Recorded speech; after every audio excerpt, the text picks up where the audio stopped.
Hello, my name is Voya and welcome to My Deep Guide, and in today's video I'm going to be checking out the improvements on the Supernote A6X2, but in general the X2 platform. How does it actually lend itself to be a typing platform? More specifically, a hardware keyboard typing platform. Previously, Supernote A5X and A6X, they were not really doing well in that regards, and that was not doing well across the board, from language selection options, from keyboard layout selection options, to keyboard typing performance, accuracy, and also the capabilities of the overall environment. So I thought that with the A6X2 and the upcoming hopeful arrival of the A5X2 as well, that it's worth actually reconsidering and retesting this to see where this one stands in that regard. But before we proceed with that type of tests, I got two things to ask from you. If you like the work that I do and you like the content that I bring and you are not subscribed, please do subscribe, because that helps the channel out quite a lot. And the second thing is, if you do like the work that I do and you do appreciate the independence, because as you will notice, I do not have any sponsored content or anything like that, and if that independence and integrity is the type that you would like to consider supporting, there's also super chat messages, but also the best way to do it is to go to mydeepguide.com/shop, and there you can find the MDO, My Daily Organizer, and MMP, which is My Deep Guide Meeting Planner. Both are hyperlinked PDF files that help you organize your whole year in the case of MDO, and in the case of MMP, they help you centralize, simplify, and organize all of your meeting planning needs. If you are interested to consider these, check out the links to the playlists in the description below, where you will find a ton of videos that explain everything, what these products are, what they are not, and then you can determine if this is something that's right for you or not. And now, onwards with the A6X2, and how does it fare as a hardware keyboard typing tool. Alright, so let's check out the setup first. This is the super tiny keyboard that I'm gonna be using. I'm using this and it's on the go, and it's always with me whenever I go somewhere with my Note Air 3C. So that is the keyboard that I regularly use when I'm on the go and on the move, and I know it. So it doesn't really matter if is it a good keyboard, is it a bad keyboard, or anything like that. The most important thing here is that I know and use this keyboard regularly, and I know what to expect from it. So my fingers are used to it, and my expectation of its speed are also used to it. As far as the hooking it up to the whole system, it's a super easy affair. I just went to the Bluetooth, long pressed connect here so that it's searchable. It found it, I added it, and presto, that was it. So that was my experience with any Bluetooth keyboard that I've tried on the A6X2. So connectivity, not a problem at all, as long as you have a Bluetooth keyboard. Now, the other thing that's, I think, important when we are considering the eligibility of this device for keyboard type input is, of course, going to be the input settings. So if you go to display and input, and then we go to keyboard, then we have the options of adding keyboards, and we can have up to 7 keyboards. Now, I've added an English keyboard as a regular one, but as you can see, this is a Norwegian layout. So let's see if I could be able to use this normally. So I'm looking for Norwegian, and unless I am blind, we have simplified Chinese, traditional Chinese, Japanese, German, Deutschland, Deutsch Belgium, German Luxembourg, German Austria, German Switzerland. So we have 4 different German versions. We have 2 French versions, okay, French France and France Canada. We have Hebrew, then we have Arabic Egypt and Arabic Saudi Arabia. Those are the keyboard languages that I can add, and right out of the get-go, that's a negative point here for this platform, because I don't have any of the Nordic languages, right? So I can't use my keyboard as such to get the extra characters that I want. So right at the get-go, the keyboard that I'm used to and the Nordic layout that I'm used to, in my case, doesn't really apply, and I cannot use that properly on this device. In order to test this, I'm going to go here and let's go into the document. And what I'm going to do is I'm going to start a Word document, a new Word document that is going to be, my testing here. So what I want is to, just kind of use it normally and try to change things as normally. Now, right out of the bat, I don't use this a lot on the Supernote. In fact, I use it only when I'm testing these things. So I'm not familiar with all of the shortcuts here. So the first thing that I'm running into as an issue is, this is the name of the document and I would like to rename it. And my normal reaction would be tap on it to rename it. It's not there. While I was yapping around, I was tapping around as well, trying to feel my way around and see like, okay, where intuitively, where do I rename this? Because that's the number one thing that I always want to do. I start a new document, I want to rename it before I get into the whole flow. This one actually exits out of the document. So for me, that's another negative point here, because I would like to be able to just, start the document and then rename it, but I was unable to. Okay, so let's put this here and let's rename this, and I want to use my keyboard. And so far, first touches are actually good. So this is going to be my hardware keyboard testing. All right, this is all quite good. Enter doesn't work. So at the same time, I'm just kind of going to use this as I naturally would, and I will just comment out exactly what I notice when I notice it. So when I'm renaming something, the actual normal thing that you're going to do, normal actions on a keyboard, are enter and shift enter or control enter. So enter is completing an action. And in this case, that would mean shortcut to an OK. And if I have shift enter or control enter, depending on what you're doing, that's basically adding a new line before completing an action. All right, so once I'm here, I want to also test, do I have the ability to control anything on this device while I am using this? So no, I don't. Let me just see if my auto rotation is turned on. Yes, I want my auto rotation on. And yeah, okay. So I can't navigate through any of the menus using my keyboard. That means that I can't go through the menus. I can't use tab, control, no, nothing. My desired response would have been that I use arrow keys or tab to switch between menus. So tab would go here, and then here. And then when I am in a certain menu, I use arrows to choose which icon I want to interact with, and then I hit enter to start that action, right? So it's like pick the sub menu, pick the item in the sub menu, and then execute the button, right? Activate the button as you would with a tap. I can't do that. So that's another negative strike here as well.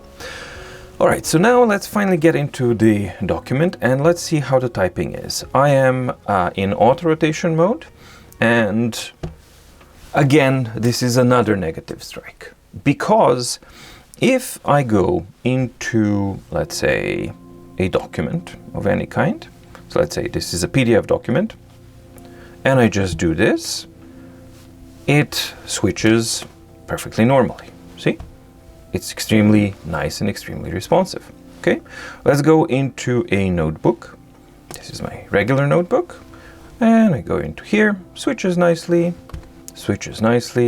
That's all good, right? However, if I now go into the document itself, the doc, where is the expected behavior system-wide? the consistency. It's not there. So again, we see that the typing aspect of the Supernote platform itself is being neglected. So you can't really, this is not something that works. When are we gonna get some positives? I don't really know. Well, the positive was the connectivity, but that's a really, really low bar. All right, now I'm going to start the typing test so that we can see how that works.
All right, so that was the typing test. I intentionally wanted to type a little bit more so that I can see a little bit of a more consistent type of performance, how it performs, what it does, and what you can actually do with it.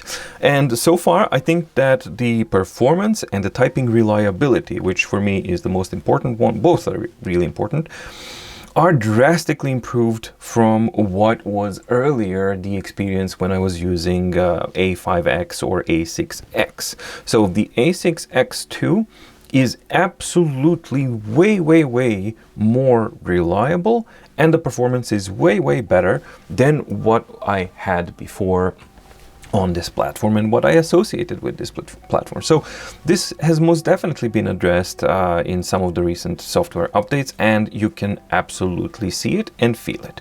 Now, for the first time ever, I can actually consider typing on the Supernote with a very nice degree of confidence. I think that the only mistake that happened was here, the only mistakes, there was one space that was not registered, but that is also something that is a known issue for me, that I know that this keyboard, hardware-wise, sometimes the space key will not register on any of the devices. So that is not something that I attribute to the Supernote itself. So for me, this is definitely an excellent performance, and it performs exactly as it should. Now, the next thing that's of vital importance for me is the ability to use some of the shortcuts to not just go side by side to the next character, but to bypass words, to select the text, and to select individual characters, to select individual words. Normal shortcuts for that are Shift and Control. I'm gonna try Shift, Control, and the Alt, and in this case also Command, in case that's something to do. Normally, if you use Control, you should be able to switch between, the arrows should now go to the next word. That's not what's happening. Is the Alt doing it? No. Is the Command doing it? Command is doing nothing. Shift normally should select the text, but that is not happening either. And as soon as we're off the typing and when we're back into the basic functionalities of implementing functionality of a keyboard into the platform itself, again we have a negative stroke, because I would like to be able to select these very easily. And normally the way I would select this is press Shift, go down, down, down. Oh, and now that works. Okay. So Shift works down, and it works here. Oh, it works really strange. Okay, this some sort of implementation is here, and it looks really weird. Shift down will select the whole row, which is great. That's exactly what I would want it to do. Shift down is going to select another row. But now, if I wanted to just shorten the selection here, let's say that I want to shorten it down to hardware, I would continue pressing Shift. I would just press the arrow, but this is now shifting the entire selection back or forward. And furthermore, if I wanted to go forward to just extend the selection, it cancels the selection. And let's see if we can repeat this behavior. So if I press forward, it should cancel the selection, and it does. It just moves the cursor forward. That is not expected behavior. Control is not registered and doesn't do anything. So unfortunately, keyboard navigation through the text is not the way it should be. It needs the control and all the other stuff. And the selection, while there's the basic stuff here, it is too basic, and it absolutely requires manual touch to actually update the selection. And that's not working properly. Let's try using a stylus. Nope. Okay. Well, that's weird. Probably there's a way to select this, but even when I have it selected, where are my operations to make them bold? So that would be the next thing. Why would I want this? Well, so that I could maybe delete it. Cool. Control Z, undo, doesn't work. Alt Z, nope. So we don't have an undo. We have a manual undo. We don't have keyboard shortcut undo. Another negative thing. So let's try and change this to bold. Control B, nope. Control I for italics, nope. Control underline, nothing. We don't have the ability to add some simple formatting to the text via the keyboard, or probably via anything here. So that's also a fairly negative point as far as I'm concerned, because you don't have the basic formatting capabilities. And when we're talking about formatting, I don't see an easy way to control this. Now, maybe if I go into original view, then I might be able to have some of these things. This is kind of strange. Let's see if this supports. Nope, no support there. So if I am in original view, now things are getting to be very unintuitive and messy. So now I'm using pinch to zoom into this, and I can't easily just slide it so that it fits on the screen. So the only thing that I can do is have this super tiny text, but let's see if anything works while we're on this super tiny text. Selecting, behaving exactly the same. So no, it's all the same. All right, so that's not good. And then we have a reflow now here. So yeah, let's now talk a little bit about general usability, real world usability of using a Supernote platform as it is now in April 1st, when I'm recording this, of 2024, with a hardware keyboard for typing. And I think that the real world usability would be a D. I would give it a D grade. It's not a fail, but it's just a pass. Like it just smidged over. The positives are connectivity, and the way to connect a hardware keyboard is really easy and straightforward, and that works. So you are able to do it. You are able to connect the keyboard to the device, and when you get to typing, you are able to type, and the responsiveness and reliability of typing is very good. So the core of it, can you connect a keyboard to this device and can you do typing? Yes. So it scores well in those two categories. Unfortunately, that is not enough for a real world usability categorization for it to be a good grade. That's just a starting point. That's basically, do you fail or not? Can you connect a keyboard and can you reliably type on a device? If it's yes, then you're not failing. But everything else needs to be added on top for the final grade to actually be a good one. And unfortunately, language selection is super limited on a device, so that's a negative point. Keyboard shortcuts do not work system-wide to kind of navigate and use the keyboard so that you can navigate and select the document that you want. There is no portrait orientation for the Word document, which is completely counterintuitive, and one of the only things, basically, the only type of document that doesn't support portrait orientation and auto orientation on the platform. So it's definitely a negative point there.